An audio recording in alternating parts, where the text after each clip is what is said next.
পৃথিবীর ইতিহাসে আমরা রাজাদের নাম মনে রাখি, শিল্পীদের শিল্পকলা মনে রাখি, বিজ্ঞানীদের আবিষ্কার মনে রাখি, বিপ্লবীদের বক্তব্য মনে রাখি।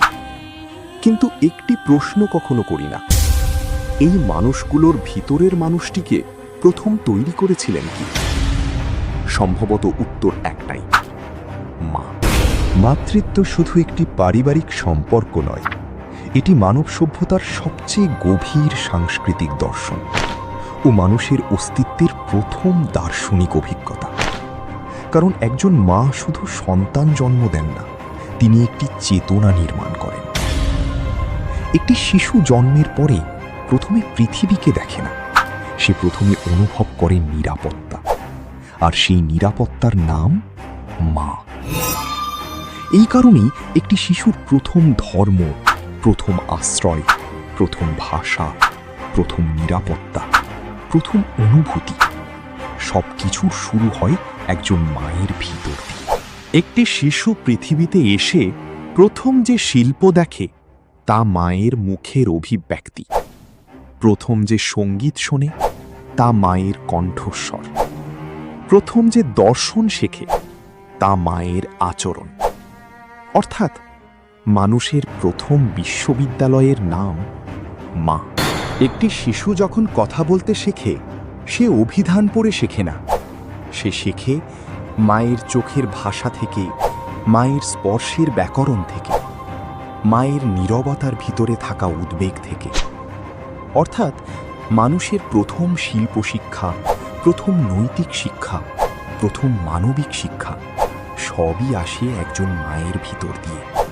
সভ্যতা মানুষকে প্রতিযোগিতা শিখিয়েছে, প্রযুক্তি মানুষকে দ্রুত করেছে, রাষ্ট্র মানুষকে নিয়ন্ত্রণ করতে শিখেছে।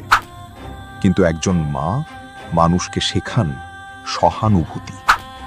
আর সহানুভূতি ছাড়া কোনো সভ্যতা শেষ পর্যন্ত মানবিক থাকে না। এই কারণেই প্রতিটি মহান মানুষের আত্মজীবনীর গভীরে একজন মায়ের নীরব ছায়া লুকিয়ে থাকে। আজ পৃথিবী কৃত্রিম বুদ্ধিমত্তা তৈরি করতে শিখেছে, মহাকাশে পৌঁছে যাচ্ছে, প্রযুক্তির নতুন ইতিহাস লিখছে। কিন্তু এখনও পৃথিবীর কোনো যন্ত্র একজন মায়ের নিঃস্বার্থ উদ্বেগকে অনুকরণ করতে পারেনি। কারণ মাতৃত্ব যুক্তির বিষয় নয়, এটি অস্তিত্বের অন্তর্গত এক নীরব শ্রদ্ধার ভালোবাসা।